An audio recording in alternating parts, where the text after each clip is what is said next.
ताकतवर वो नहीं जो शरीर से मजबूत हो। ताकतवर वो हैं जो अपनी सोच से मजबूत हो। नमस्कार दोस्तों, हिंदी साहित्य लाभ चैनल में आप सभी का स्वागत है। जैसे कि हम सबको पता है, इस चैनल के माध्यम से हम सभी UGC net, JRF, TGT, PGT, KVS आदि आगामी 2023 को एग्जाम में रखते हुए हम सभी तैयारी कर रहे हैं।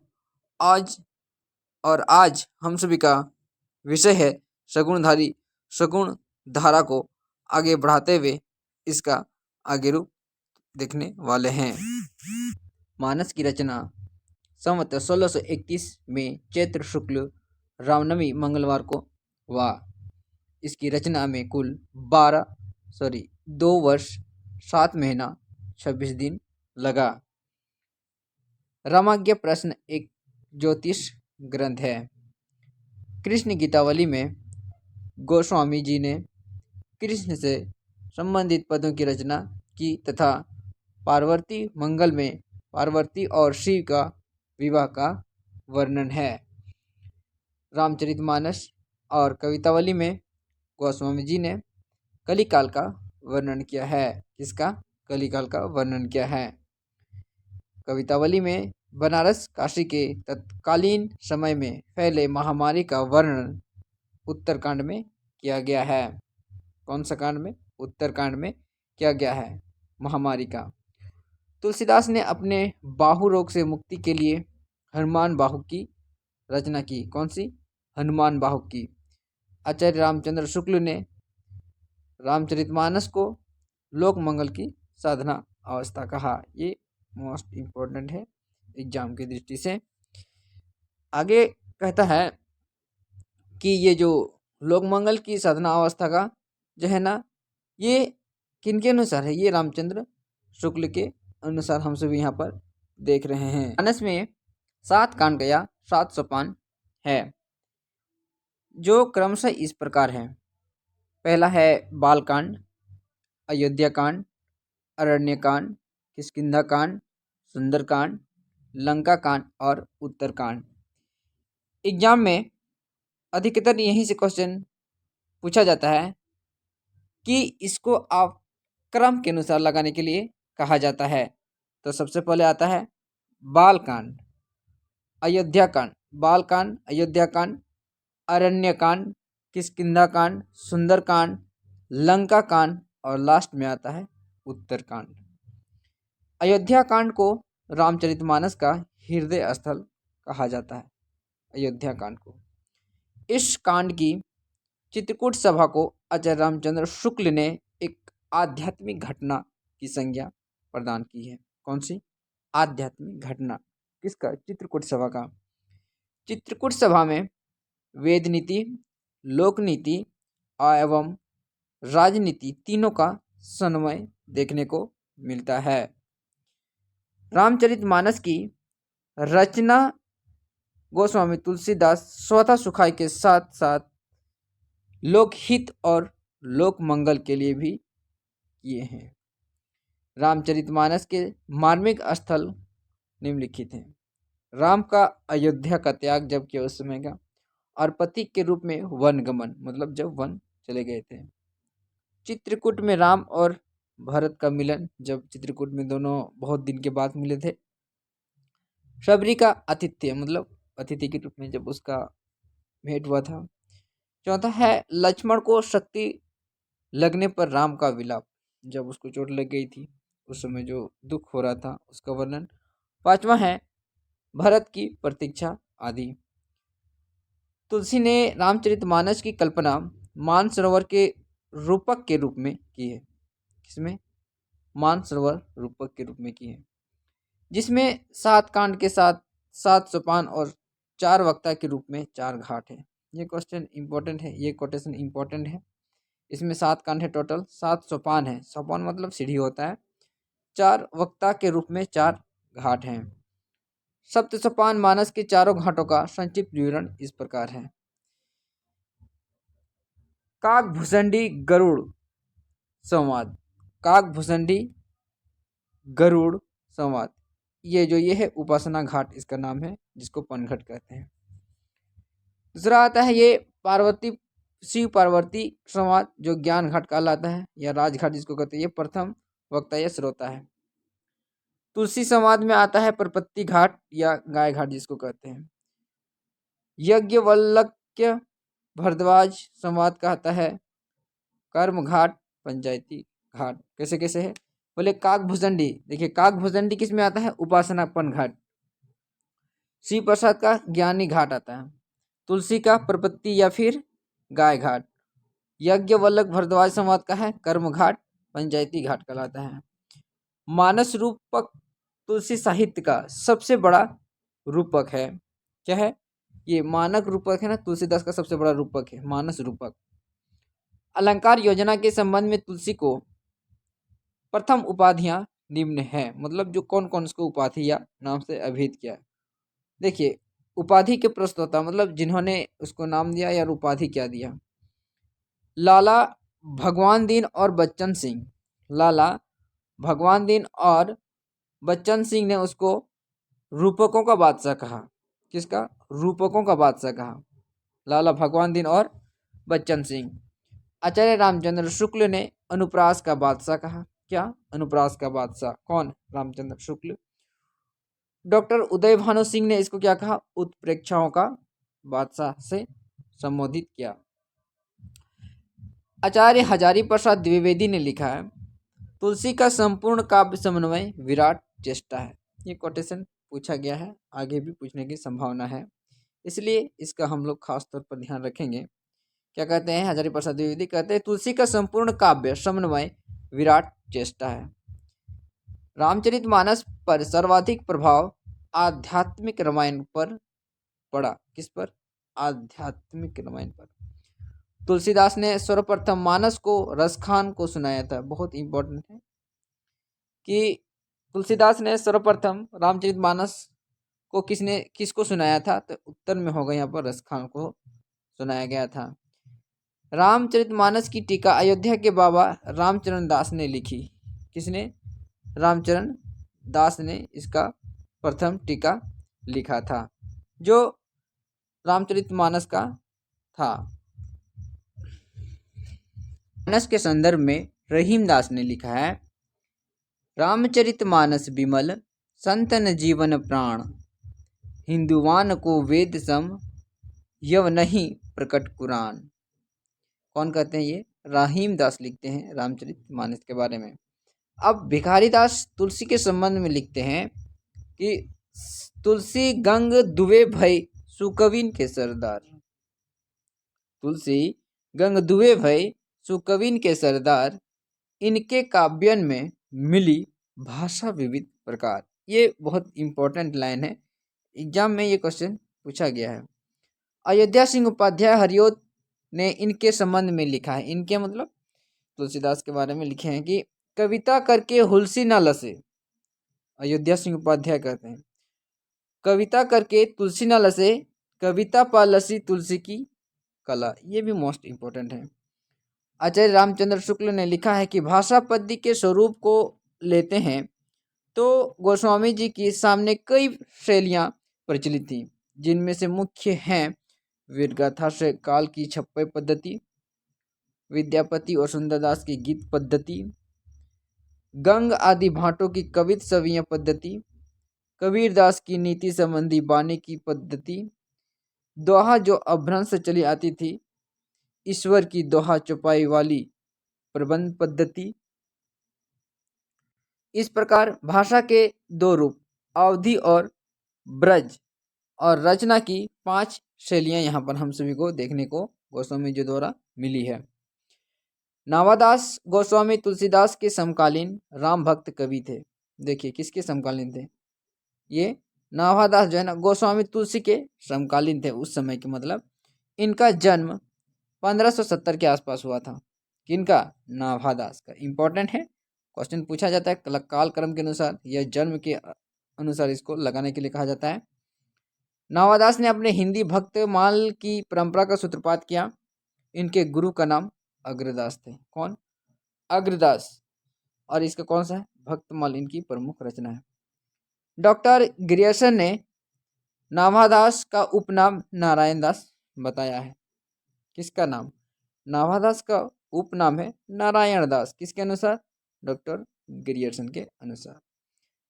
नाभादास ने सन 1585 ईस्वी संवतः 1642 के आसपास ब्रजभाषा में भक्तमाल की रचना की। कौन सी भाषा में? ब्रज भाषा में। इंपॉर्टेंट है।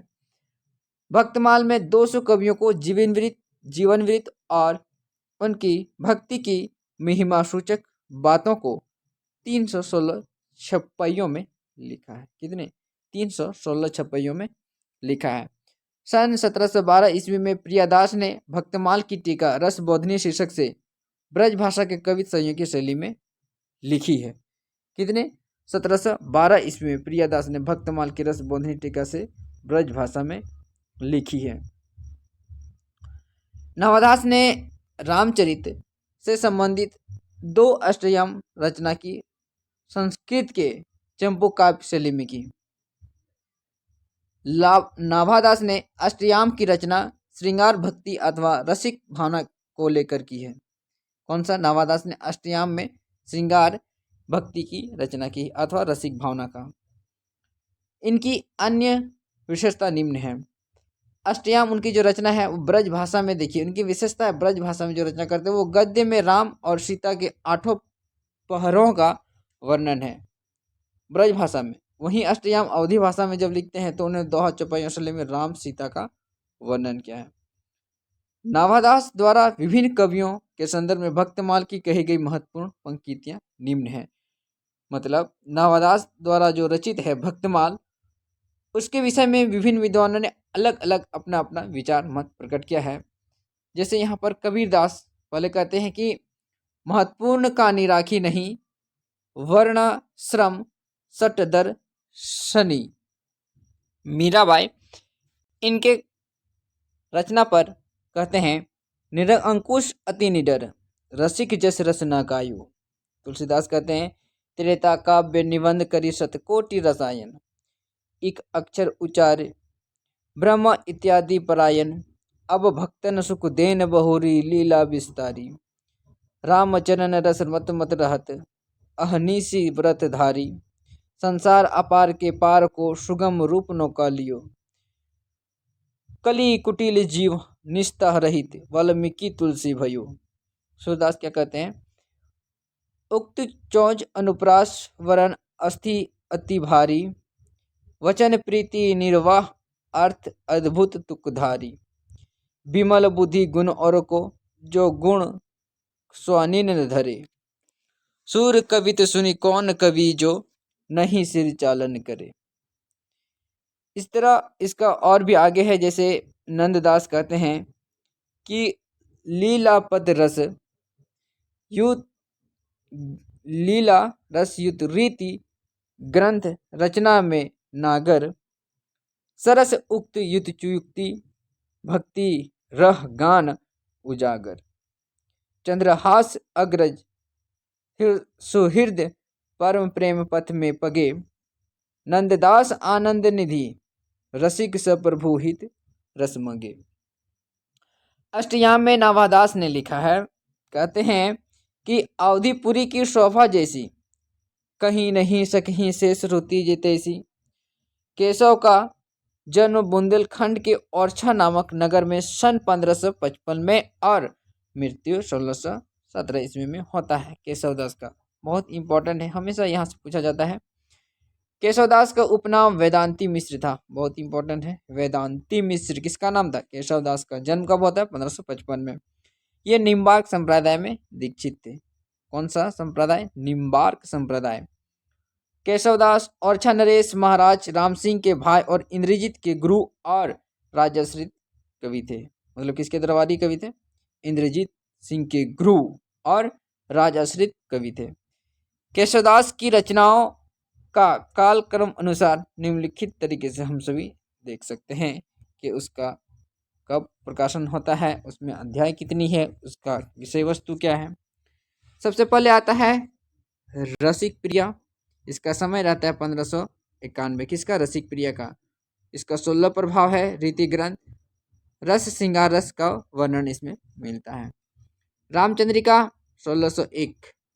इसका 39 प्रकाश रहता है। प्रबंध में राम के प्रति पर आधारित है।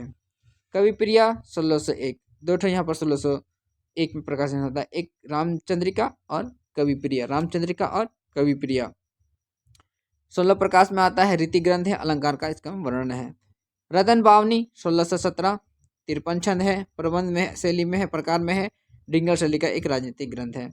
वीर सिंह देवचरित 1617, 33 प्रकाश। प्रबंध है, वीर सिंह देवचरित पर आधारित ऐतिहासिक काव्य है।